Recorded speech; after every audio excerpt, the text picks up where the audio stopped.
ఇవాళ ఎవరిని కదిలిచ్చినా ఈ రాష్ట్రంలో అందరినీ బాధల్లో పెట్టినావు. నువ్వు మోసం చేయండి ఎవరినుందా? ఈ పోలీసులను కూడా మోసం చేసినావు. పోలీసులకు ఇచ్చే సరెండర్ లీవ్లు ఇవ్వలేదు, పోలీసులకు ఇచ్చే టీఏ బిల్లులు ఇవ్వలేదు, పోలీస్ స్టేషన్ కి ఇచ్చే స్టేషన్ అలవెన్స్ బంద్ అయిపోయింది, పోలీసుల బండ్లలో డీజిల్ కు కూడా పైసలు ఇస్తలేవు నువ్వు. కేసీఆర్ గారు ఉన్నప్పుడు బరాబర్ ప్రతి స్టేషన్ కు నెలకు 75,000 వచ్చినాయి.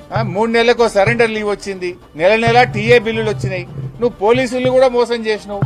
నువ్వు మోసం రైతులకు మోసం, నిరుద్యోగులకు మోసం, విద్యార్థులకు మోసం, ఉద్యోగులకు మోసం, ఇవాళ మహిళలకు మోసం. నువ్వు మోసం చేయని సెక్షన్ ఏమన్నా ఉన్నదా? ఎంతసేపు పోలీసులు అడ్డం పెట్టుకుని నడుపుతున్నావు. ప్రజలకు అర్థమైంది నువ్వేదో మళ్ళా గెలుస్తా అని పగటి కళ్ళగా అంటున్నావు. ఏడబోయినా చెప్తున్నావు. నువ్వు గెలుసుడు కాదు కదా, ప్రతిపక్ష హోదా కూడా రాదు.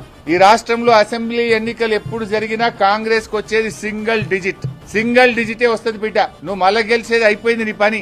రేవంత్ రెడ్డి అంటే గాన్ కేస్. నువ్వు మళ్ళొస్తా అనేది పగటి కళ, మర్చిపోయిగా. ఎట్టి పరిస్థితుల్లో రామరాజ్యం వస్తుంది, కేసీఆర్ రాజ్యం వస్తుంది.